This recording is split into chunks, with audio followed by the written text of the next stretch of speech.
They had it all. Wealth, style, power. Who wouldn't care for that?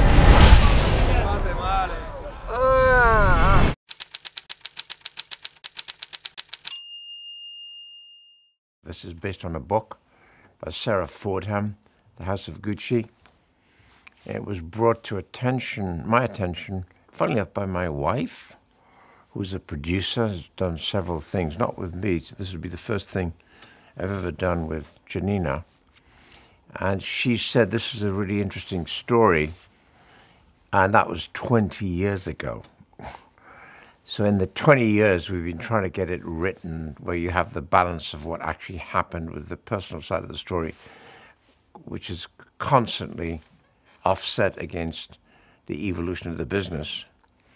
And so it was an interesting thing of a family history, a grand family history, almost Italian royalty in the fashion industry, and which led to destruction of the family. I used to buy my mother little Gucci presents every Christmas. And so I knew a lot about the Gucci evolution as a product, as a franchise. And so I didn't have to do much research. I've been right through that. I lived through everything in the 60s. I was at the Royal College of Art in the 60s. There's no one better than the Royal College of Art in the 60s, trust me. So I'd been through it. And so the next step is to bring my designers to bear to it, which will be Janti, which is the clothing, and then the production designer, Arthur Max, where we can both identify the places and the time and what they might be. And, of course, what the fashion would be, because that becomes very important, and I think has taken quite an important part in the film. I think Janti got it really well done, and even though we looked at early Gucci stuff, and it was actually really impressive. The early Gucci stuff is very impressive.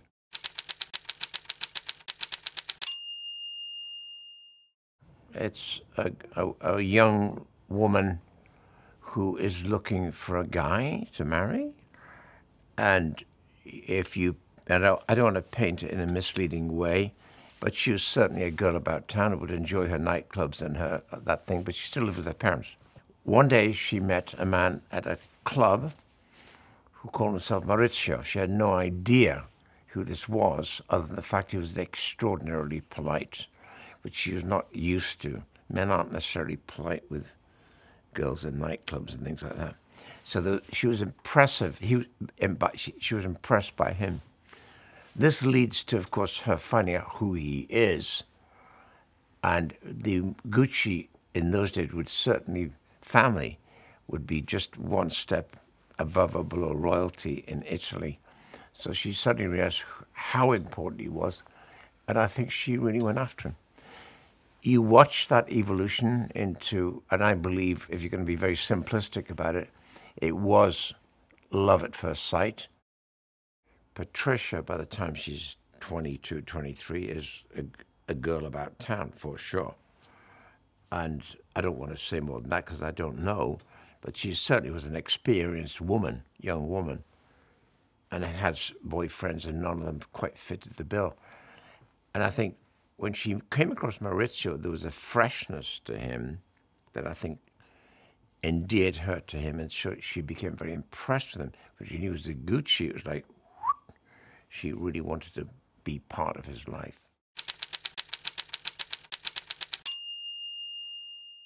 I started to be very curious about Stefania, particularly when I saw A Star is Born.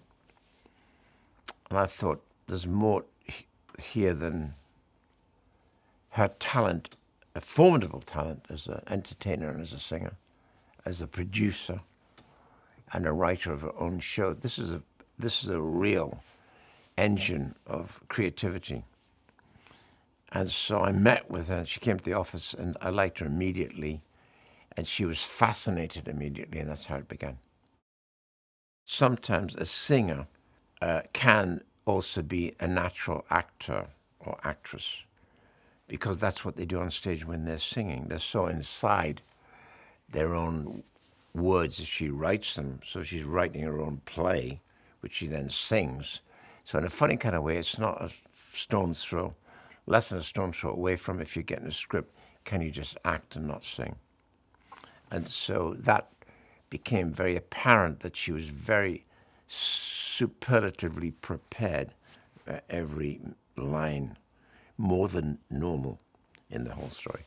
So she didn't miss a beat on a line.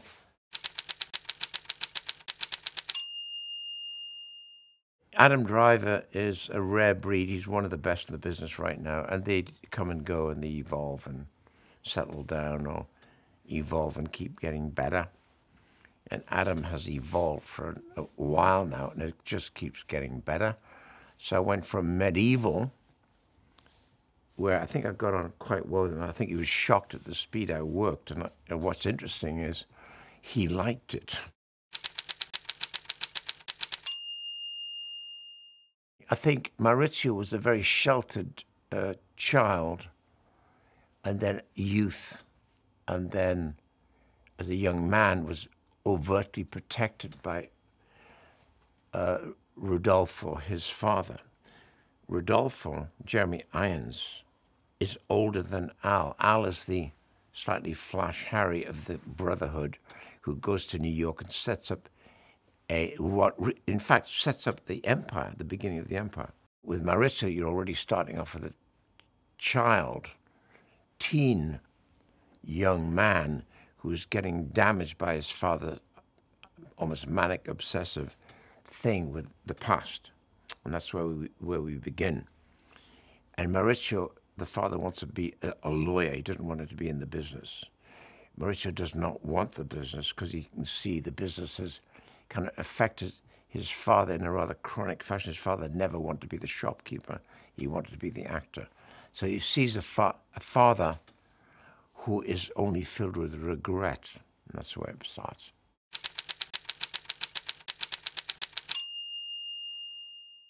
Al comes off piste when you're writing. You've written something. You got the scene flying, and he loves to ad-lib. So he comes off the ski slope and he'll ad-lib on the side. But what's happening is you're getting rosebuds falling from his mouth every 2 or 3 seconds, so you let him run. And then sometimes if he goes on a bit, I'll say, come back on. So you then suddenly come back on the scene complete and finished, so that I can look at it after and say, oh my God, I got it. So it's a cherry picking, it's a rose picking thing of saying, that's marvelous and that's marvelous. So he's a great ad-libist, but you can't let him go on too long. You've got to come back on the story.